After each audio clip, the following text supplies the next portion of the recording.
अस्सलाम वालेकुम dear students, I hope कि लास्ट लेक्चर आप लोगों को बहुत अच्छे से समझ आ गया होगा। हम लोगों ने स्टार्ट किया हुआ है पंजाब ड्रग रूल्स 2007 और लास्ट टाइम हम लोगों ने कंप्लीट किया था चैप्टर 2 का section 3 provincial quality control board. Right, आज हम लोग इसका सेक्शन 4 यानी कि डिस्ट्रिक्ट बोर्ड को स्टार्ट करेंगे।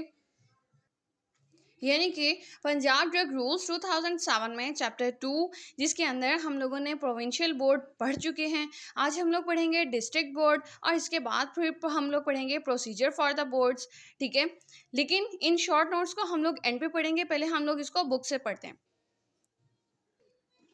Right, district board section 4। Right, हम लोग कहते हैं कि subject to the section 11 six of the act, यानी कि एक्ट। यहाँ पर अब हम लोग जानते हैं कि एक्ट का मतलब हुआ ड्रग एक्ट। ठीक है, क्योंकि हमने इसकी डेफिनेशन से पढ़ा था कि एक्ट जहाँ पे भी आएगा इट्स मीन कि वो ड्रग एक्ट होगा। ठीक है,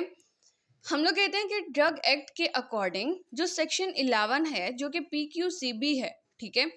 उसके अकॉर्डिंग आप लोग कहते हो कि द प्रोविंशियल बोर्ड में constitute a committee in a district to be known as the district quality control board. यानी कि प्रोविंशियल बोर्ड जो है वो आपके एक ज़िले में एक कमेटी मुनक़िद करवाएगी जिसको आप लोग नाम दोगे डिस्ट्रिक्ट क्वालिटी कंट्रोल बोर्ड का, जिसमें जो कि मुश्तमिल होगी दर्ज झेल मेंबर्स पर। क्लॉज ए, उसके अंदर एक डिस्ट्रिक्ट का DCO होगा, यानी कि एक ज़िले का DCO होगा, डिस्ट्रिक्ट कोऑर्डिनेशन ऑफिसर होना चाहिए, x officio member and convener. आप लोग कहते हो कि यानी कि ऐसा मेंबर जो कि अपना भी ऑफिस संभालेगा और यहाँ पर वो DQCB का भी काम करेगा। इसके साथ साथ कन्वेनर होगा, यानी कि वो पर्सन जो कि मीटिंग्स मुनक़िद करवाता है। ठीक है, फिर क्लॉज बी ये कहता है कि उस डिस्ट्रिक्ट क्वालिटी कंट्रोल बोर्ड के अंदर EDO ऑफ द डिस्ट्रिक्ट भी होगा, यानी कि ज़िले का EDO भी होना चाहिए, यानी कि एग्जीक्यूटिव डिस्ट्रिक्ट ऑफिसर होना चाहिए ज़िले का, एक्स ऑफिसर मेंबर यानी कि दोनों ऑफिस संभालेगा वो। फिर एक फार्मास्यूटिकल एक्सपर्ट होना चाहिए डिस्ट्रिक्ट का, एक ज़िले का, जिसको गवर्नमेंट अपॉइंट करेगी, मंजूर करवाएगी अंडर रूल 3(3), यानी कि under rule section 3 under sub section 3। ठीक है, ये चीज़ हम लोगों ने लास्ट टाइम पढ़ी थी। जो हमारे पास PQCB जो था, हमने इससे पहले जो थर्ड सेक्शन पढ़ा था उसका यहाँ पर उसी का जिक्र किया जा रहा है, सेक्शन 3 का। ठीक है, उसका सब सेक्शन 3 के तहत हम लोग एक फार्मास्यूटिकल एक्सपर्ट को रखेंगे। फिर एक एक्सपर्ट होना चाहिए मेडिसिन का आपके ज़िले के अंदर, जिसका मंजूर करवाएगी गवर्नमेंट अंडर रूल 3(3). ठीक है, यानी कि section 3 of sub section 3। Right, यहाँ पे बात वही सेक्शन 3 यानी कि PQCB में आपका सब सेक्शन 3 की बात की जा रही है, यानी कि आपका ये सेक्शन 3। ठीक है, section 3 provincial quality control board का सब सेक्शन 3 दिस वन। ठीक है, इस सब सेक्शन 3 के तहत आप लोग के तो एक फार्मास्यूटिकल एक्सपर्ट को हुकूमत अपॉइंट करेगी और एक एन एक्सपर्ट, ये this one, an expert of medicine as member of the provincial board, यानी कि एक एक्सपर्ट ऑफ मेडिसिन भी रखेगी और एक फार्मास्यूटिकल एक्सपर्ट को भी अपॉइंट करवाएगी। राइट, नेक्स्ट वन, आप लोग कहते हो कि इसके बाद एक्सपर्ट ऑफ मेडिसिन हो गया। फिर आप लोग कहते हो क्लॉज ई में सेक्रेटरी ऑफ द कमेटी, यानी कि कमेटी का सेक्रेटरी भी होगा। ये 5 मेंबर्स आ गए आपके DQCB के अंदर। अब इसका सब सेक्शन 2 ये कहता है कि एक गवर्नमेंट शेल अपॉइंट, उसको चाहिए कि वो अपॉइंट करेगी, मंजूर करेगी एक secretary of the district board, यानी कि डिस्ट्रिक्ट बोर्ड का सेक्रेटरी भी रखेगी। ठीक है, जिसके पास हु होल्ड अ ग्रेजुएट और हायर डिग्री इन फार्मेसी, जिसने ग्रेजुएशन की हुई होगी और इस या फिर इसके साथ साथ फार्मेसी के अंदर, इसके साथ साथ नहीं मतलब, या फिर उसके पास फार्मेसी के अंदर एक बड़ी डिग्री होगी। ठीक है, and has at least 5 years professional experience, और उसके पास तकरीबन कम अज़ कम 5 साल का एक्सपीरियंस, तजर्बा भी होगा। फिर आप कहते हो सब सेक्शन 3 ये कहता है कि the quorum for the meeting of a district board shall be 4 including 1 private member, यानी कि डिस्ट्रिक्ट बोर्ड की जो मीटिंग का कोरम होगा, यानी कि ग्रुप ऑफ मेंबर्स जो होंगे जो कि मीटिंग अटेंड करेंगे, वो 4 लोगों पर मुश्तमिल होना चाहिए, जिसके अंदर एक प्राइवेट मेंबर भी शामिल होगा। फिर आप लोग कहते हो सब सेक्शन 4 में कि डिस्ट्रिक्ट बोर्ड जो है वो परफॉर्म करेगी अपने काम अंडर जनरल सुपरविजन, यानी कि निगहदाश्त में, किसकी, आपके प्रोविंशियल बोर्ड की, और subject to the control of provincial board, और उसी को ही वो कंट्रोल भी देगी, राइट। लास्ट सब सेक्शन 5 ये कहता है कि द प्रोविंशियल बोर्ड में इशू डायरेक्शन, कि आपके जो सूबाई बोर्ड है, ठीक है, जो प्रोविंशियल बोर्ड है वो हदायत भी जारी कर सकती है, डायरेक्शंस यानी कि रास्ता दिखाना या इंस्ट्रक्शंस भी, मतलब कि रहनुमाई करना या हिदायत जारी करना टू अ डिस्ट्रिक्ट बोर्ड को, यानी कि जो ज़िले की बोर्ड है उसको प्रोविंशियल बोर्ड जो है वो हदायत जारी कर सकती है, राइट। अब इसके बाद आप लोगों का सब सेक्शन 5 सेक्शन 5 स्टार्ट होता है, जिसका नाम है प्रोसीजर फॉर द बोर्ड, यानी कि आप बोर्ड के अब काम कौन कौन से आएंगे। इसका सेक्शन 1, इस सब सेक्शन 1 ये कहता है कि एक इंस्पेक्टर, गवर्नमेंट इंस्पेक्टर या फिर गवर्नमेंट एनालिस्ट, उसको चाहिए कि वो माहाना सबमिट करवाएगा रिपोर्ट अपनी, ठीक है। रिपोर्ट कैसे सबमिट करवाएगा कि वो फॉर्म 1 और फॉर्म 2 को वो फिल करेगा, भरेगा, ठीक है, और वो जमा करवाएगा किसे, district and the provincial board, यानी कि जो ज़िले की बोर्ड है उसको और प्रोविंशियल बोर्ड को वो जमा करवाएगा, और वो अपनी मीन पूरे की पूरे सूरत हाल की समरी भी of the quality control in his area of jurisdiction, यानी कि उसकी जो अदालती कार्रवाई में जो भी उसने मीन मयार को कंट्रोल किए हुआ है उसकी पूरी की पूरी सूरत हाल की वो समरी भी देता है। किसको देता है, प्रोविंशियल बोर्ड को और डिस्ट्रिक्ट बोर्ड को। The provincial and the district board shall maintain the information, आपके प्रोविंशियल और डिस्ट्रिक्ट बोर्ड को चाहिए कि वो बरकरार रखे तमाम तर मालूमात को,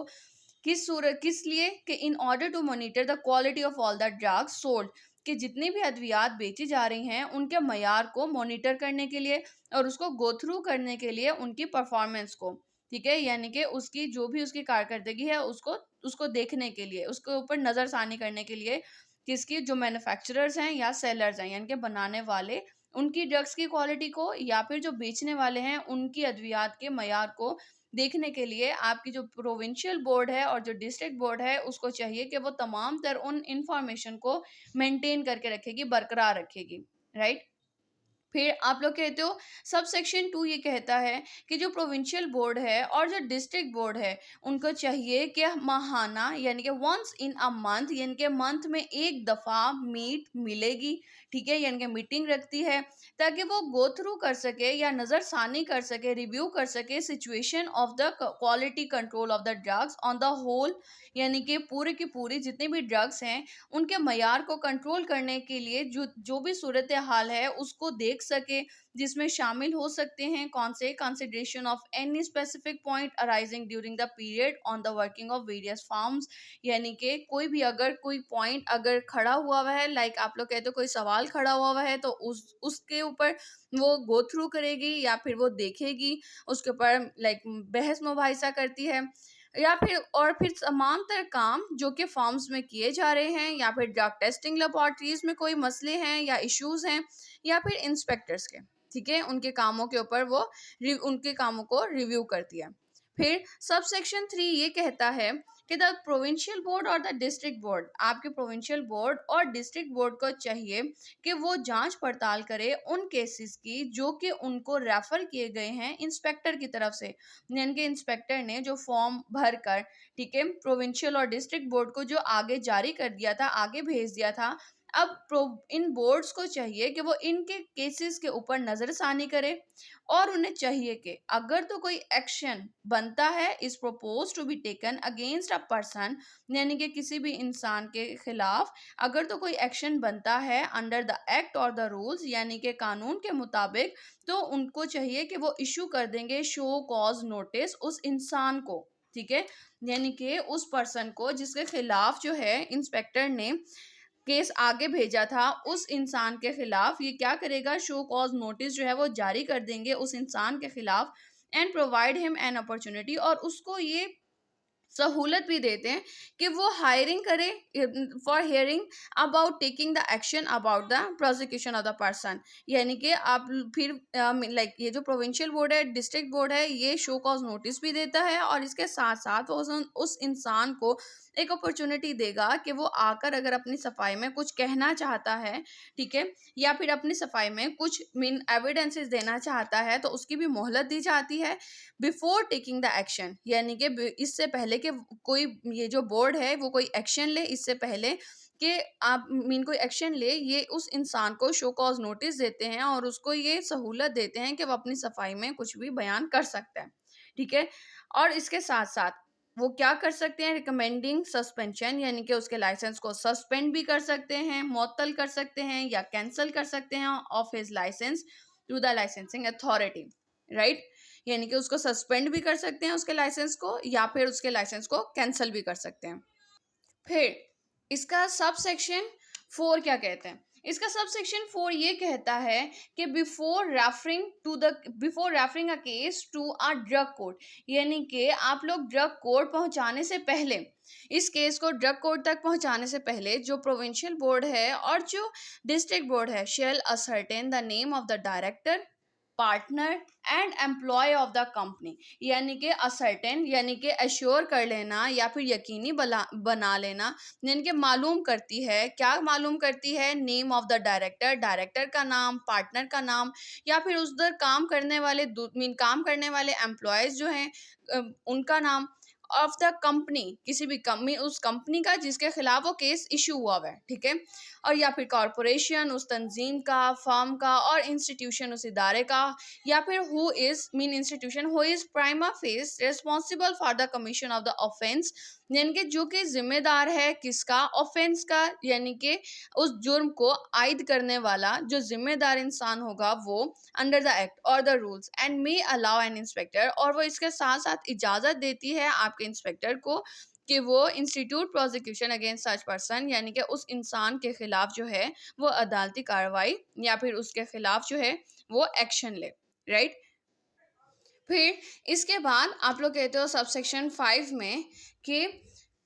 आपके प्रोविंशियल बोर्ड और जो डिस्ट्रिक्ट बोर्ड है में in case of a minor contravention, यानी कि अगर कोई छोटा जुर्म है तो वो क्या करती है, वो हिदायत देती है, डायरेक्ट करती है किसको, आपके मैन्युफैक्चरर को, यानी कि दवा बनाने वाले को और बेचने वाले को, कि वो कुछ बेहतरी लेकर आए, यानी कि अपनी जो भी गलतियां कर रहा है उसको बेहतर करे, ठीक है। और उसको इशू कर देते हैं वार्निंग टू हिम, यानी कि एक वार्निंग लेटर उसको जारी कर दिया जाता है, और उसको ऑर्डर दिए जाते हैं टू डी सीलिंग, यानी कि अपना जो भी उसका सामान था उसको डी सील कर दे, यानी कि खोल दे उसको, and take any other action including recall of batch, यानी कि उसको उसको कहा जाता है कि आप दूसरे एक्शंस लो जैसा कि रिकॉल करना अपने बैच को, यानी कि अपने बैच को दोबारा से उठा लेना, ठीक है, यानी कि मार्केट से आप अपना बैच उठा लो, राइट।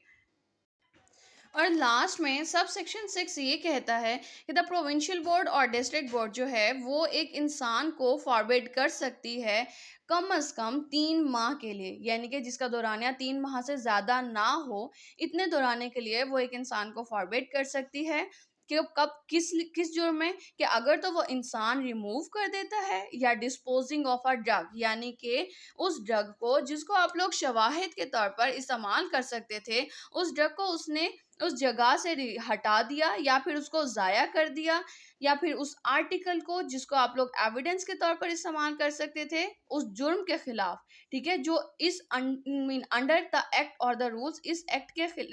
के अंडर जुर्म किया जा रहा था, उसकी गवाही के तौर पर उस ड्रग को या फिर उस आर्टिकल को इस्तेमाल कर सकते थे। उस इंसान ने अगर उन चीज़ों को गायब कर दिया या फिर उनको ज़ाया कर दिया तो उसको डिस्ट्रिक्ट बोर्ड और प्रोविंशियल बोर्ड फॉरबिड कर सकती है for a period of not exceeding 3 months, यानी कि 3 माह से ज़्यादा दौरानिए के लिए वो उसको नहीं रोक सकती, राइट। राइट, अब हम लोग इसको शॉर्ट नोट से देख लेते हैं। आप लोग क्लास इसको अगर आपके पास क्वेश्चन आता है section 4 district board of Punjab drug rules 2007 chapter 2, ठीक है, अगर आपको शॉर्ट क्वेश्चंस में आता है 4 मार्क्स का आ जाता है तो आप लोग इस तरह से उसको लिख सकते हो, ठीक है। लेकिन अगर आप लोग MCQ वाइज इसको याद करना चाहते हो तो बच्चे आप लोग अपनी बुक से इसको एक दफ़ा ज़रूर रीड आउट करोगे, राइट। जल्दी से अब हम लोग इसको गो थ्रू कर लेते हैं। आप लोग कहते हो कि डिस्ट्रिक्ट बोर्ड में पहला सब सेक्शन 1 ये कहता है कि आपके प्रोविंशियल बोर्ड के अंदर होने चाहिए, यानी कि प्रोविंशियल बोर्ड जो है वो डिस्ट्रिक्ट में एक बोर्ड बनाती है जिसको नाम देते हो DQCB का, और जिसके अंदर दर्ज झेल मेंबर्स होने चाहिए, जिसमें आपके ज़िले का DCO होगा, दूसरा ज़िले का EDO होगा, तीसरा ये कि एक फार्मास्यूटिकल एक्सपर्ट होगा, जिसको रखा जाएगा अंडर सेक्शन 3(3) में। और एक एक्सपर्ट ऑफ मेडिसिन होना चाहिए जिसे रखा जाएगा रूल मीन अंडर रूल 3(3) में। और एक उस कमेटी का सेक्रेटरी होगा। फिर सब सेक्शन 2 ये कहते हैं कि डिस्ट्रिक्ट बोर्ड का भी सेक्रेटरी होना चाहिए जिसके पास ग्रेजुएटेड हो, या फिर उसके पास फार्मेसी में एक बड़ी डिग्री हो, ठीक है। और इसके साथ साथ उसके पास 5 साल तजर्बा भी होगा। फिर सब सेक्शन 3 ये कहता है कि ग्रुप ऑफ मीटिंग जो होगी डिस्ट्रिक्ट बोर्ड की वो 4 मेंबर्स पर मुश्तमिल होगी, जिसके अंदर एक प्राइवेट मेंबर भी होना चाहिए। और सब सेक्शन 4 ये कहता है कि जो डिस्ट्रिक्ट बोर्ड है, एक ज़िले का जो बोर्ड है, ठीक है, वो काम करेगा under supervision of provincial board, यानी कि सूबाई बोर्ड की ज़ेर निगरानी वो काम करेगा। और प्रोविंशियल बोर्ड जो है वो इशू कर सकता है, जारी कर सकता है हिदायत आपके डिस्ट्रिक्ट बोर्ड को, ठीक है। ये 5 सब सेक्शंस हो गए आपके सेक्शन 4 के, राइट। अब हम लोग बात कर लेते हैं procedure for the board, right. अब आपका प्रोसीजर फॉर द बोर्ड जो है ये बनता है आपका सेक्शन 5, ठीक है। इसका सब सेक्शन 1 ये कहता है कि एक इंस्पेक्टर या फिर गवर्नमेंट एनालिस्ट जो है वो सबमिट करवाता है अपनी monthly report to the district और प्रोविंशियल बोर्ड को ऑन फॉर्म 1 एंड फॉर्म 2, यानी कि फॉर्म 1 और फॉर्म 2 की सूरत में, राइट। आप लोग कहते हो कि फॉर्म 1 और फॉर्म 2 की सूरत में वो अपनी रिपोर्ट जमा करवाता है। फॉर्म 1 और फॉर्म 2 मैंने पहले भी आप लोगों को दिखाए थे।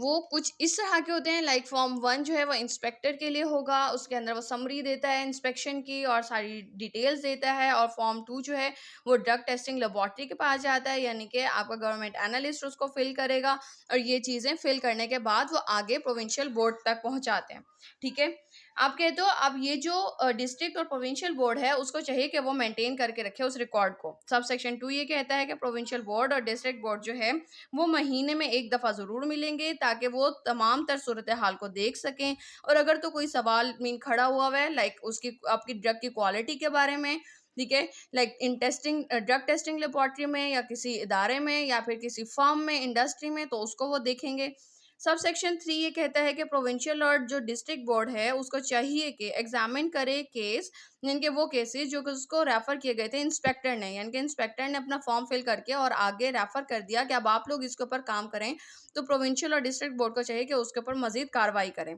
ठीक है। और उस इंसान को शो कॉज नोटिस भेजना चाहिए एंड टेक एक्शन, और उसके खिलाफ एक्शन लेना चाहिए, राइट। इसके बाद आपका सब सेक्शन 4 कहता है, सब सेक्शन 4 ये कहता है कि before giving case to the drug court, यानी कि ड्रग कोर्ट तक केस पहुंचाने से पहले प्रोविंशियल और डिस्ट्रिक्ट बोर्ड को चाहिए कि वो नाम कंफर्म कर ले किसका, डायरेक्टर का, फर्म का, इंस्टीट्यूशन और एम्प्लॉय यानी कि इदारे का,